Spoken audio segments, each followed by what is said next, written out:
ma në fund një lajm i gëzueshëm për Kosovën, qepse. Edhe një shtet, po na një. Është fjala për Sirin. Pra Siria sot e ka njoftur pavarësinë e Kosovës. Këtë gjë e ka bërë të ditur vetë presidentja e Republikës së Kosovës, Vjosa Osmani, përmes një postimi në Facebook. Populli i Kosovës dhe ai i Sirisë kanë vuajtur e sakrifikuar shumë për të arritur lirinë. Prandaj kjo njohje e ndërsjell sot nuk është vetëm e suvranitetit shtetëror, por edhe njohje e sakrificës së shumë brezave për të jetuar të lirë. Pra, në total, bashkë me Sirinë po bëhen 120 shtete që Kosovën po e njohin. Patjetër që ky është një lajm historik. Ma shumë se 50 vjet Siria ka qenë në regjimin diktatorial, e tashme sa duket me qeverisjen e re Siria ka pasur zhvillime pozitive, pra ka pasur shumë beneficione. E njëra nga to është padyshim njohja e pavarësisë së Kosovës. Por kjo është e dyanshme. Normalisht që edhe Kosova ka pasur një lajm pozitiv sot për shkak që me njohjen e Sirisë po edhe të shteteve të tjera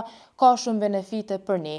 E para është çështja e sigurisë, çështja e rritjes së ekonomisë e të drejtave tona. Përpos Sirisë, shtete tjera të cilat e kanë njohur Kosovën në vitin 2025, pra këtë vit, kanë qenë Kenya dhe Sudani. Pra 3 shtete e kanë njohur Kosovën veç në vitin 2025 dhe kjo padyshim që është një arritje shumë e madhe për neve. Përpos këtyre 3 shteteve, prej vitit 2021, Kosovën nuk e ka njohur askush deri tash. Pra në vitin 2021, shteti i fundit që e ka njohur Kosovën ka qenë Izraeli. Tash, me njohjet e fundit, Kosova vetë se është duke pasur përmirësime dhe është një lajm shumë pozitiv për neve. Përpos Sirisë që na njohu sot, po mdoket që ka me pas edhe njohjet e tjera, e këta nuk po e dim sa. Këtë gjë e tha edhe vetë këshilltari i presidentes Osmani Bekim Kupina, i cili tha rrini në linjë. E kjo me sa duket që është lajm pozitiv. Për më shumë, na ndiqni në ngjarjet në vijim.